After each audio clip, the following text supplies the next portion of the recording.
大家好，我是小玉。石榴甜不甜？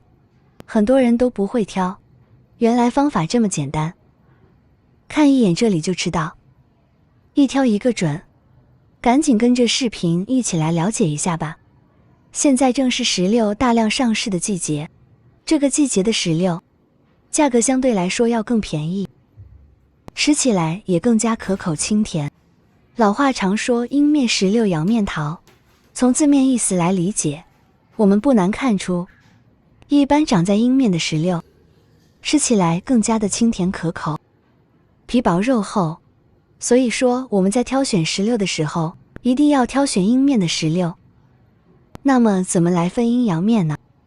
生活中很多人都喜欢吃石榴，但是看到堆满购物车，琳琅满目的石榴，很多人都无从下手，不知道怎么挑选。其实我们只需要记住以下这几点，就能挑到又好皮又薄、颗粒饱满又清甜的石榴了。第一点就是看它的颜色。很多人在生活中挑石榴，相信大部分都会挑选看起来又圆又红润的这种石榴吧。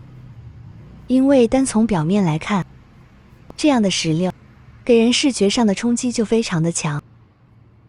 要不说人都是视觉动物呢？因此呢，大部分这种又红又大的石榴最受人欢迎了。其实恰恰相反，像这样的石榴，一般情况下它的皮比较厚，并且里面的颗粒也是偏白不红润，吃起来口感不甘甜。为什么这样说呢？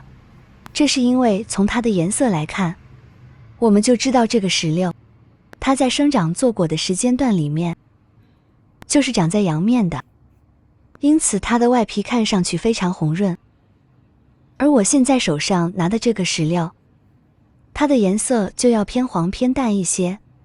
像这个石榴基本上就是长在阴面的，基本上没有受到过很充足的光照。像这样的石榴，它的坐果时间比较长，成熟度也更高。所以像这种的石榴，不仅看起来比较的饱满，而且皮特别薄，里面的果肉粒粒饱满，汁水丰盈，红亮亮的。因为它的坐果时间相较于外表比较红的石榴，它的坐果时间会更长，所以说呢，成熟度也更高。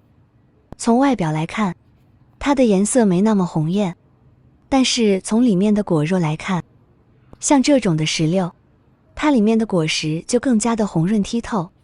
而刚才那个既圆润又红艳的石榴，里面的籽就不一定是红的了。所以说挑选的时候，一定要挑选颜色偏淡、偏黄的这种石榴哦。第二点，看形状。石榴和其他的水果一样，都有属于自己的形状。而石榴我们一般情况下仔细发现，会发现有一些石榴，它的表皮棱角分明，看上去像是圆的。其实当你仔细去看的时候，而有一部分石榴，它表面不仅看起来不光滑圆润，而且还可能出现各种棱角。这个棱角看起来还非常的明显，有的像是正方形，有的像是长方形。如果看上去不是特别明显的，这个时候我们用手一触摸这个棱角，我们就能分出来了。那么遇到这样的石榴，我们千万不要挑选表面看起来圆润光滑、形状比较规则的石榴，而要挑选像这种上面有棱角，摸起来手感比较平滑，甚至是感觉能触摸到里面的石榴籽的，这种石榴才是好的石榴。因为只有完全成熟后的石榴，它里面的籽完全饱满了之后，就会把我们的石榴壳往外挤，在挤的过程中，石榴壳自然就变形，表面自然就棱角分明了。反之，表面光滑没有任何棱角的石榴，就没有完全成熟。第三点，看上面的花蕊部分。所谓花蕊部分，就是咱们石榴开花的地方。可以看到，有一些花上面只是一个小尖尖，还没有完全打开，而有些顶部它的花已经完全开了。像这个完全打开的石榴，还可以看到里面干掉的花蕊。那么遇到这种情况，你会选择哪一种呢？相信大部分人都会选择这种尖尖的石榴进行购买。那么这两种石榴到底有什么区别呢？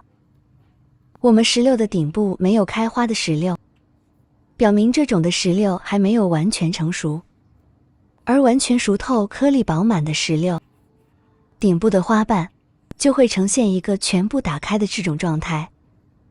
顶部的花瓣开得越大，说明这个石榴越成熟。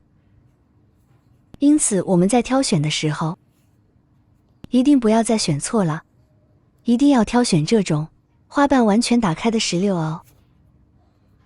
第4，闻一闻石榴的气味。石榴和其他的水果一样，完全成熟之后也有自带的果香味。虽然说它的外层有一层比较坚硬的外壳，将里面的果实紧紧地包裹了起来，但是自然完全成熟的石榴，我们还是老远就能闻到它自带的香气。这个香味虽然说没有那么浓郁，但是也有淡淡的香气，而没有完全成熟的石榴，这个味道就基本上闻不到了。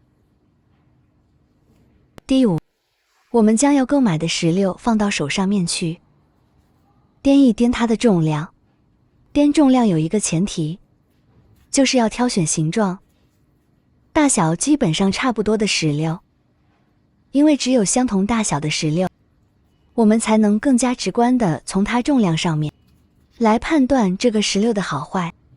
一般情况下，大小相同都能叫分明的石榴，我们要挑选比较偏重的石榴。像这种的石榴，说明它里面的果粒饱满，汁水丰盈，因此呢大小差不多，而重量要重上一些。那么除了以上的这几点，我们还要注意，在挑选石榴的过程中，一定要把石榴每个地方都看一看，看一看上面有没有压伤，或者是损坏的地方。因为石榴里面有大量的石榴籽，如果它坚硬的外壳都被压伤了，那说明里面特别脆弱的石榴籽早已被压烂。压烂的石榴籽还会感染到其他的石榴籽，这样一来上面只是一个小小的压痕，而我们买回家之后切开才发现，里面的石榴籽完全不能吃了。那么通过以上的方法，我们就能挑到有甜、皮薄肉厚、颗粒饱满的石榴了。那么每一次在这个季节，我们可以多购买点石榴回来，吃不完的将它用保鲜膜包裹起来，这样将石榴包裹起来，可以减少石榴和空气中的氧气接触，那么可以大大的延长石榴保存的时间，同时不会导致石榴脱水。而生活中很多人保存石榴都会选择直接将石榴扔在冰箱里面冷藏起来，但是我们发现过几天之后，整个石榴的外壳就变得又干又薄，而里面的石榴它的口感也变了，同时还出现了脱水的情况。因此保存石榴的时候，一定要提前用保鲜膜将它一个一个的这样包裹起来，再放到冰箱里面冷藏保存，就可以保存很长的时间了。好了，我们今天分享就先到这里了。那么也希望今天的分享能对你有所帮助，感谢你的收看，我们明天不见不散，拜拜。